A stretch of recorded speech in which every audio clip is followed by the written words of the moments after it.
বহুত মানে আঁতৰি গৈছিলে বিজেপি বেয়া বুলি ভাবি আমাৰ ৱাৰ্ডটো 10 নম্বৰ ৱাৰ্ডটো মাইনৰিটেল ৱাৰ্ড হয় মানে বিজেপিক মানে হেৰি এতিয়া গম পাইছে বিজেপিয়ে কি কাম কৰিছে আগতে কি কাম কৰি যাব এতিয়া মানুহে লাহে লাহে বুজি পাইছে এইটো কাৰণে আজি বহুত মানুহে আমাৰ ভাৰতীয় জনতা পাৰ্টি ডিব্ৰুগড় মধ্য মণ্ডলৰ সংখ্যালঘু মৰ্চা 10 নম্বৰ ৱাৰ্ডত যোগদান কাৰ্যসূচী আমি আৰম্ভ কৰিলোঁ। ইয়াত মই আৰু আছোঁ, আমাৰ নাজিৰ হুছেইন আছে সব মিলি কিনি আমি সব আগবঢ়াইছোঁ। এতিয়া আগবঢ়াই লৈ যাম আৰু আগতে আৰু ভাল কৰিম বুলি আমি আশা কৰিছোঁ আৰু এবাৰ আমি 10 নম্বৰ ৱাৰ্ডৰ পৰা ভাল ভোটেৰে জিকিম সেইটো আমি আশা কৰিছোঁ। 10 নম্বৰ ৱাৰ্ডত আপুনি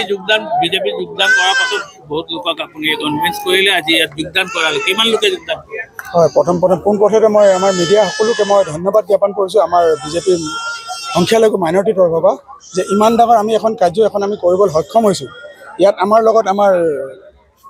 মধ্যম মণ্ডলৰ সভাপতি নৌচাদ খান ডাঙৰীয়া, আমাৰ মাজত আছে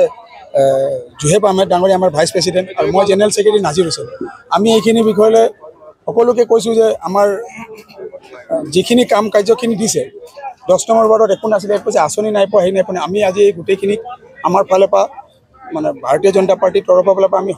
মধ্যম মণ্ডলৰ ফালৰ পৰা হয় আমি সিহঁতৰ গোটেই সা সুবিধাখিনি যিহেতু আমাক এইখিনি সংখ্যালঘুৰ তৰফৰ পৰা যিখিনি আমাক দায়িত্ব দিছে আমি সেইখিনি কৰিবৰ কাৰণে